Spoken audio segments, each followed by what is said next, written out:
Assalamualaikum warahmatullahi wabarakatuh. Salam sejahtera untuk kita semuanya. Adik-adik semuanya, pada kesempatan kali ini saya akan membahas materi kimia kelas 10 bab kedua, yaitu tentang struktur atom dan sistem periodik unsur. Namun pada pertemuan kali ini saya akan membahas sejarah atau perkembangan teori atom. Ya. Nah, di sini kompetensi dasar, ya, kompetensi yang harus dimiliki oleh adik-adik semuanya di sini bisa mengidentifikasi atom, kemudian struktur atom, sifat-sifat unsur, massa atom relatif, dan sifat-sifat periodik dari tabel periodik.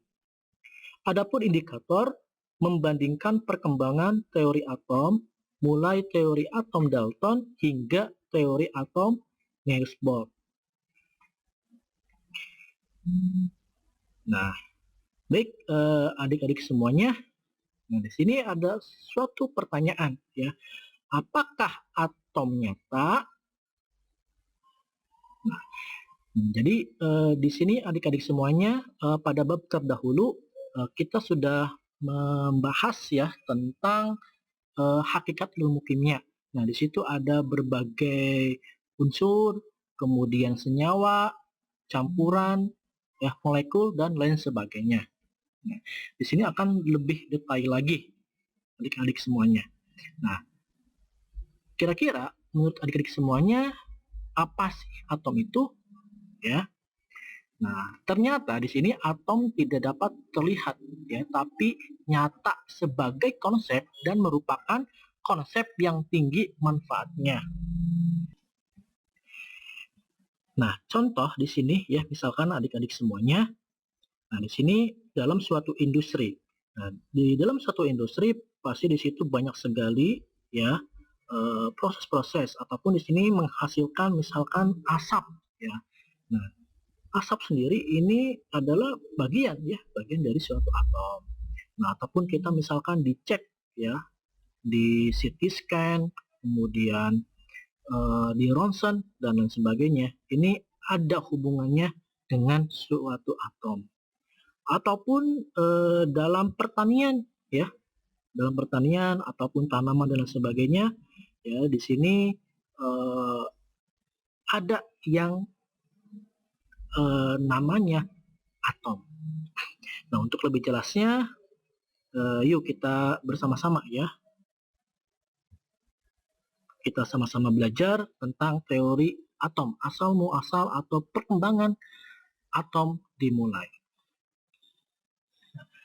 Perlu adik-adik ketahui suatu teori atom ya, suatu teori atom ini didasari dengan beberapa penemuan ilmuwan. Nah, yang mengawali teori atom yaitu adalah Dalton. Namun sebelum Dalton, yang perlu adik-adik ketahui ya, ada yang namanya itu adalah Demokritus. Ya. Nah, Demokritus ini mengembangkan suatu teori ya atom. Nah, di sini bahwa atom memiliki sifat-sifat ya, yang diantaranya adalah merupakan partikel terkecil penyusun benda-benda. Kemudian atom tidak dapat dibagi, tidak dapat dihancurkan, dan tidak dapat ditempa atau ditekan. Selanjutnya, atom-atom itu pada dasarnya terbuat dari materi yang sama atau seragam, hanya berbeda pada bentuk, ukuran, dan gerakannya. Dan yang terakhir, yang keempat, menurut Demokritus, atom-atom senantiasa bergerak dan saling bertumbukan satu sama lain membentuk senyawa campuran yang baru. Nah, namun ya, Namun ternyata pendapat Demokritus disanggah oleh Aristoteles. Ya, bahwa Aristoteles mengeluarkan suatu postulat atau teori yang berbunyi ternyata benda-benda tidak tersusun atas partikel-partikel kecil, ya, akan tetapi muncul dan ada secara kontinu. Nah, sedangkan benda-benda itu diklasifikasikan ke dalam 4 sifat, ya, yaitu panas, dingin, kering, dan basah. Ya, atau keempat sifat itu didalamkan ke struktur dasar materi, yaitu api, tanah, ya, udara, dan air. Nah, sehingga dengan bertolak pada berbagai pendapat dan percobaan yang dilakukan oleh para ahli tersebut, maka muncullah model atom-atom, ya, terbaru. Nah, ini salah satunya muncullah teori atom Dalton. Oke, kita lihat ya. Nah, postulat Dalton ini menyatakan bahwasanya suatu zat terdiri dari partikel-partikel kecil yang disebut atom. Ya. Kemudian yang kedua, atom tidak dapat diuraikan menjadi partikel yang lebih kecil dan tidak dapat diubah menjadi atom zat lain. Yang ketiga, atom-atom setiap zat adalah identik, ya. Kemudian jadi identik ini adalah mempunyai kekhasan tertentu. Yang keempat, atom suatu zat berbeda sifat dengan atom zat lainnya. Kemudian persekutuan, ya, atau penggabungan antara dua atom atau lebih akan menghasilkan atom senyawa. Ya, ataupun senyawa bergabung dengan senyawa akan menghasilkan suatu molekul, jadi yang lebih besar. Nah, di sini untuk model atom Dalton, ya, adik-adik semuanya, para pelajar dimanapun kalian berada, nah ini digambarkan bentuk model atomnya seperti bola pejal yang padat, ya. Nah, selanjutnya, nah, muncullah teori atom Thomson. Kenapa muncul teori atom Thomson? Ya, ternyata si Thomson ini dia memperbaharui, ya, melengkapi penemuan yang dilakukan oleh Dalton.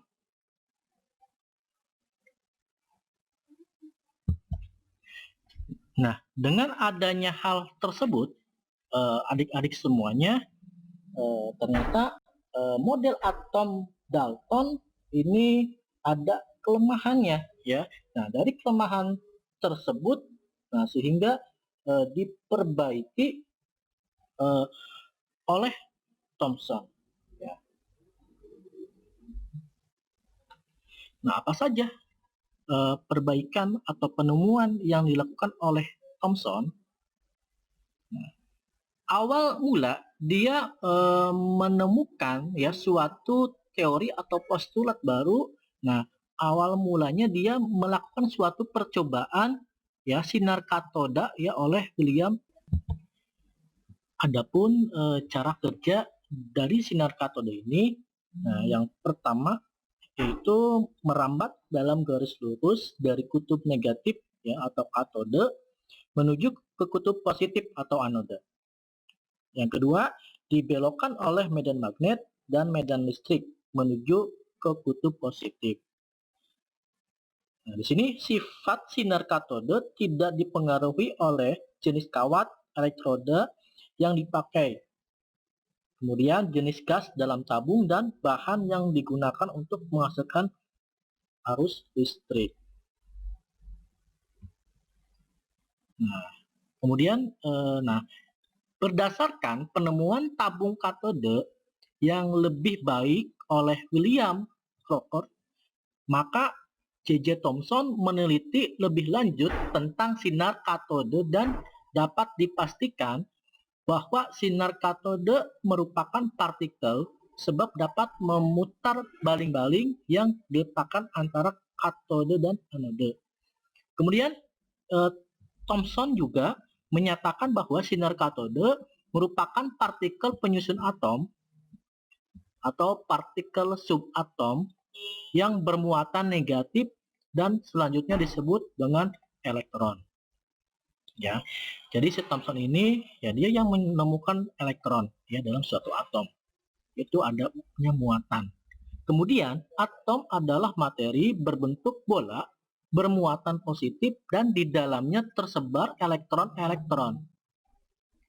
Selanjutnya, atom bersifat netral, yaitu muatan positif dan muatan negatif jumlahnya sama. Nah, inilah adik-adik semuanya model atom dari Thomson ya. Nah, ini yang bulat kecil ini adalah elektronnya. Nah, sedangkan yang warna hijau atau abu-abu ini adalah awan elektronnya. Nah, di sini model atom Thomson ini dikenal dengan model atom Rothy-Kismis. Ya, ataupun juga di buku lain ada yang menyatakan seperti jambu, kemudian seperti semangka, ya tidak masalah lah, ya sama saja. Ya.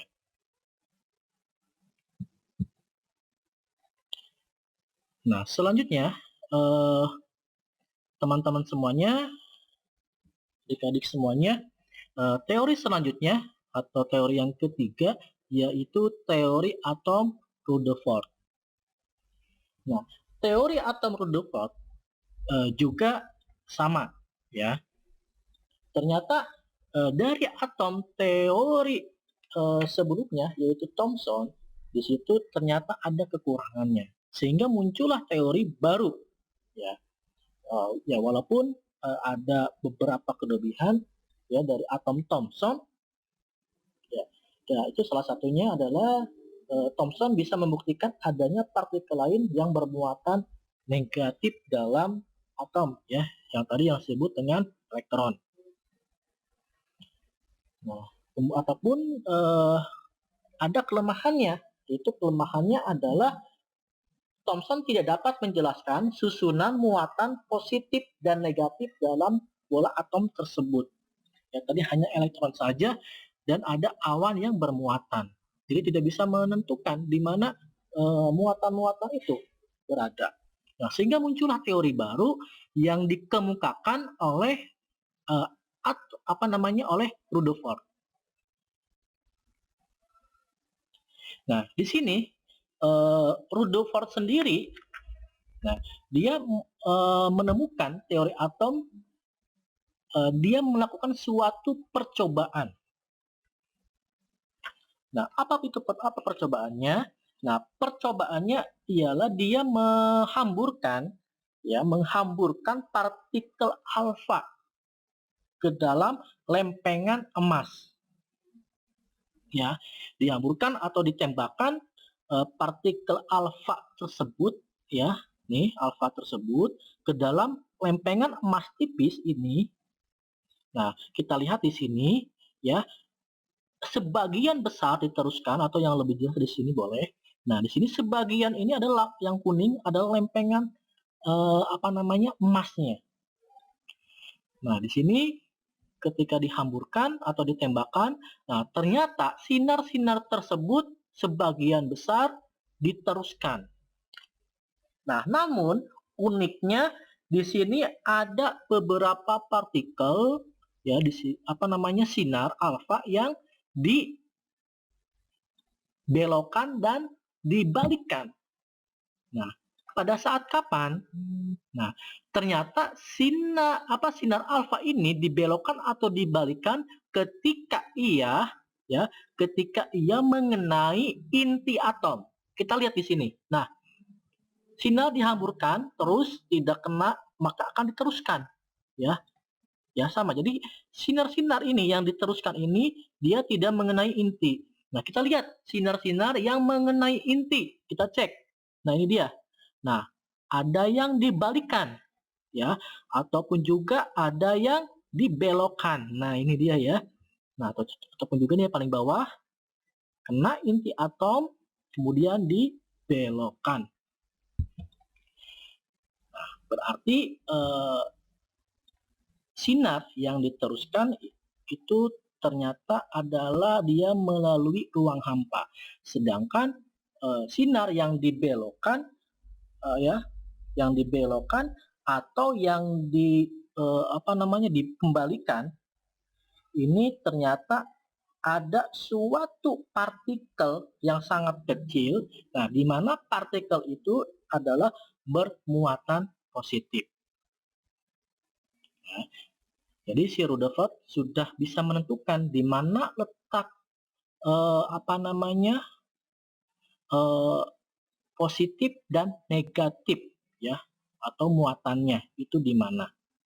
Selanjutnya, nah dari percobaan tersebut ya, nah sehingga dapat disimpulkan atom bukan merupakan bola pecah karena hampir semua partikel alfa diteruskan. Tadi kita sudah lihat. Jadi ini dia menyanggah teori si Thomson ya, atau dikembangkan lagi. Kemudian jika lempeng emas tersebut dianggap sebagai satu lapisan emas, maka di dalam atom emas terdapat partikel yang sangat kecil yang bermuatan positif ya, yang tadi sudah saya jelaskan. Kemudian partikel tersebut merupakan partikel yang menyusun inti atom dan ukuran inti atom 10.000 lebih kecil dari ukuran atom keseluruhan. Jadi sangat kecil sekali. Nah, di sini Rutherford mengusulkan model atom ya, yaitu atom terdiri dari inti atom yang sangat kecil dan bermuatan positif yang dikelilingi oleh elektron yang bermuatan negatif.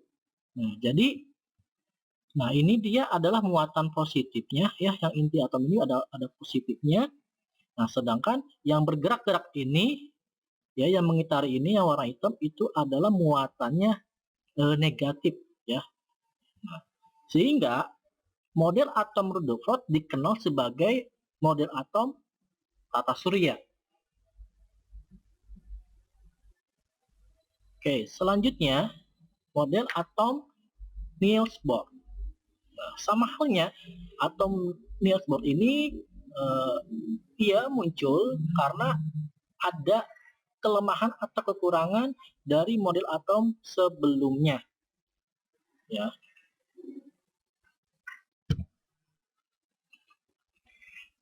Nah, di sini untuk teori menurut Niels Bohr, bahwasannya atom terdiri atas inti yang bermuatan positif dan di sekitar beredar elektron-elektron yang bermuatan negatif. Yang kedua, dalam atom elektron beredar mengelilingi inti atom pada orbital tertentu yang dikenal sebagai keadaan gerakan yang stasioner. Selanjutnya disebut dengan tingkat energi utama atau bilangan kuantum utama. Yang ketiga, sepanjang elektron berada dalam lintasan stasioner, energi akan konstan, sehingga tidak ada cahaya yang dipancarkan. Yang keempat, elektron dapat berpindah dari lintasan satu ke lintasan yang lainnya, yaitu dengan menyerap atau melepaskan energi.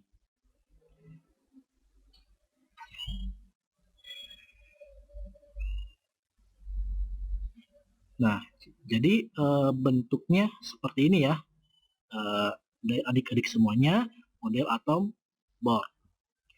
Nah, jadi di sini si elektron itu dia akan mendekati inti atom atau dia akan menjauhi inti atom ya. Nah, di sini untuk lintasan ya, di sini ada lintasan-lintasannya ya menurut Bohr.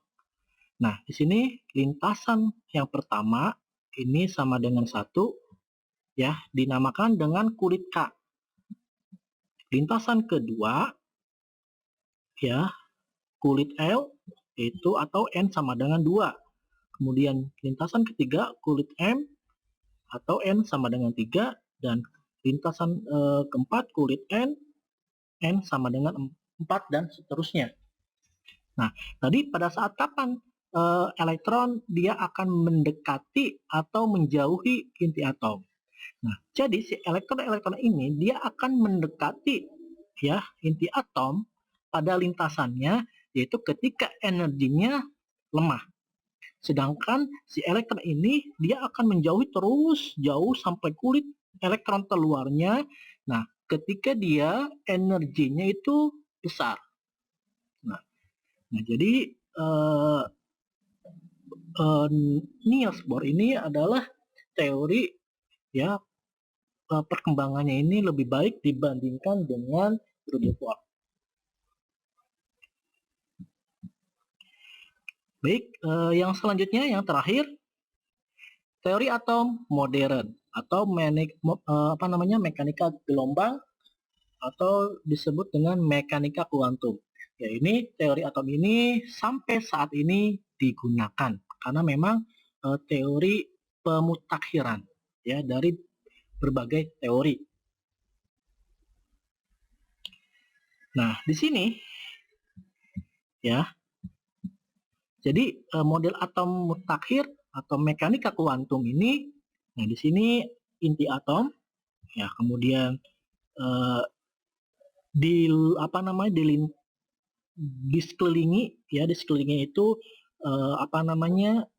elektron. Nah, di sini Herner Hansberg ya. Nah, di sini dia menguatkan ya, Hansberg menguatkan teori atom mekanika kuantum dengan temuannya, yaitu dengan asas ketidakpastian ya. Nah, di sini Hansberg menyatakan bahwa kedudukan partikel seperti elektron tidak dapat ditentukan dengan pasti pada saat yang sama. Nah, sehingga daerah atau ruang dengan peluang terbesar menemukan elektron disebut dengan orbital. Jadi elektron-elektron tersebut ada suatu tempatnya, suatu ruangannya yang disebut dengan orbital. Nanti akan kita bahas ya tentang bilangan kuantum.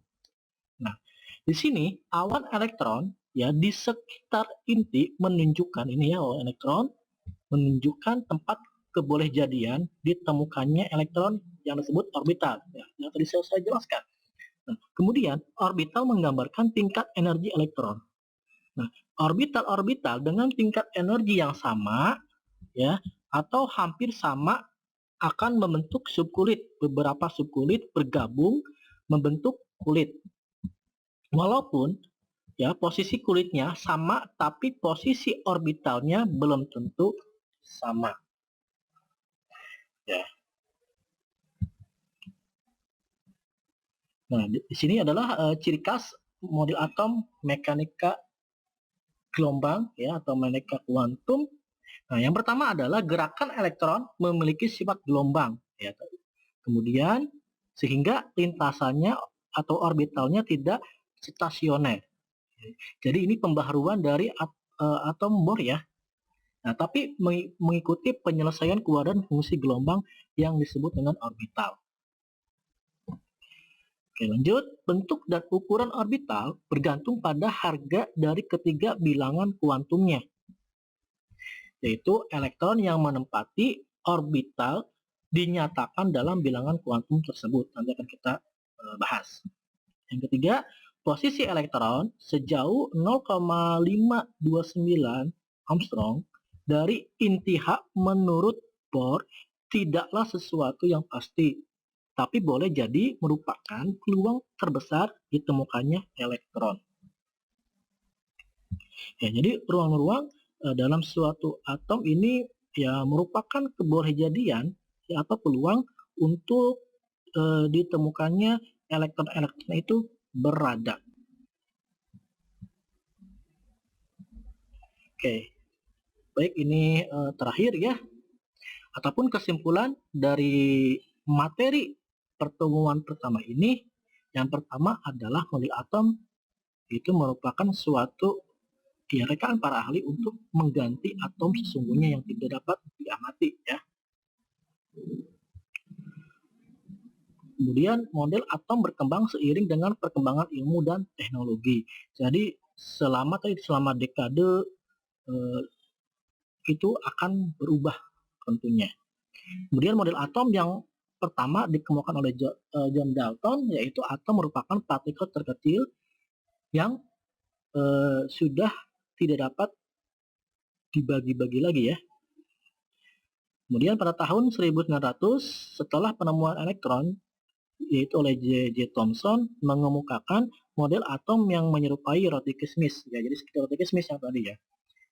Selanjutnya pada tahun 1910 ya, 10 tahun berarti, Ernest Rutherford yaitu muridnya menemukan inti atom. Menurut Rutherford, atom terdiri dari inti dan elektron-elektron yang beredar mengitarinya.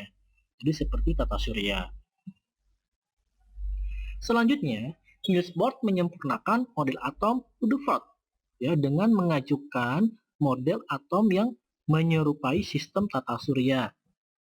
Nah, menurut Bohr, di dalam atom terdapat lintasan-lintasan stasioner, tempat elektron dapat beredar tanpa disertai pelepasan atau penyerapan energi. Selanjutnya, model atom mutakhir dikemukakan oleh Erwin Schrödinger dan Hans Bohr. Nah, ini dikenal dengan model atom mekanika kuantum atau mekanika gelombang yang sampai saat ini digunakan. Baik, adik-adik semuanya, pada pembelajaran hari ini kita akan mengadakan suatu forum diskusi ya, atau evaluasi. Nah, silakan adik-adik semuanya siapkan alat tulisnya. Nah, di sini teori-teori atom ya, dari Dalton sampai mekanika gelombang atau mekanika kuantum ya, telah memberikan pengetahuan tentang berbagai sifat atom. Nah, sekarang oleh kalian semuanya didiskusikan bersama teman-teman ya, di kelas ataupun secara kelompok mengenai kelebihan dan kekurangan teori-teori tersebut. Jadi silakan cari kekurangan dan kelebihan dari teori-teori atom dari Dalton sampai mekanika kuantum. Nah, dan gambarkan bentuk atau model atomnya. Kemudian catatlah hasil diskusi di buku tulis Anda ya. Oke, nanti jangan lupa dikumpulkan. Baik, terima kasih dari saya, semoga bermanfaat. Jangan lupa subscribe channel ini sehingga bisa berkembang menjadi lebih baik. Terima kasih, semoga bermanfaat. Akhirul kalam, wassalamualaikum warahmatullahi wabarakatuh.